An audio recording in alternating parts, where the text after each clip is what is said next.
He's on France 24, very much fixed, as you saw there, on coronavirus. And we're going to stay with the same subject. In fact, Nick Rushworth is here with the newspapers. You're starting off with the Wall Street Journal Europe, aren't you, Nick? Indeed. And as we were talking about there, the business angle. And the WSJ Europe edition says investors have got the coronavirus jitters, but please hold the panic.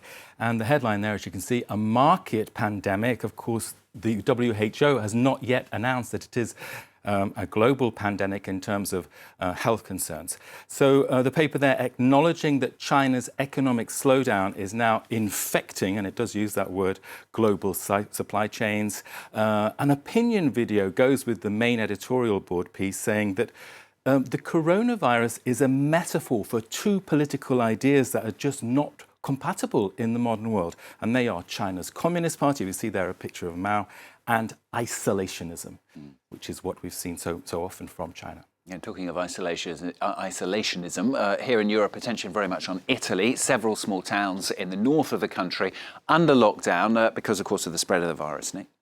Well, there's an official message, of course, out there from all corners of don't overreact, don't panic.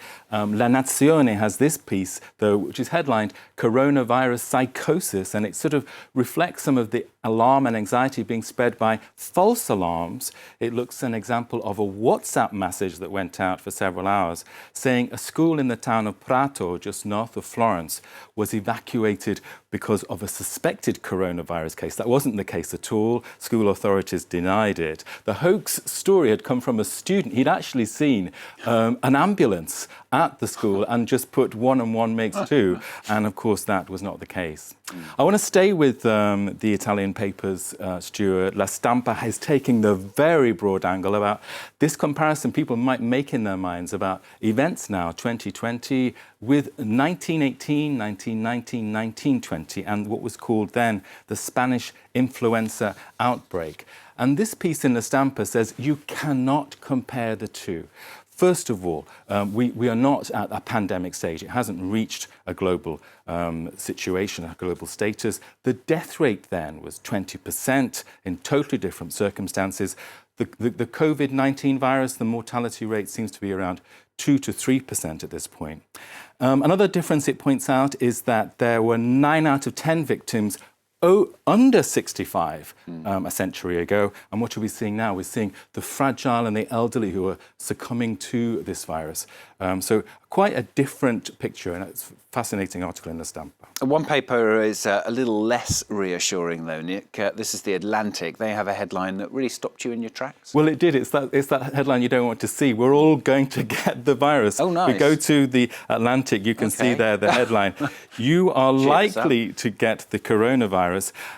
It says most cases are not life-threatening, and that makes this virus a historic challenge to contain. Certain containment measures will be appropriate, but banning travel, closing down cities, hoarding resources is not a realistic solution in the long term.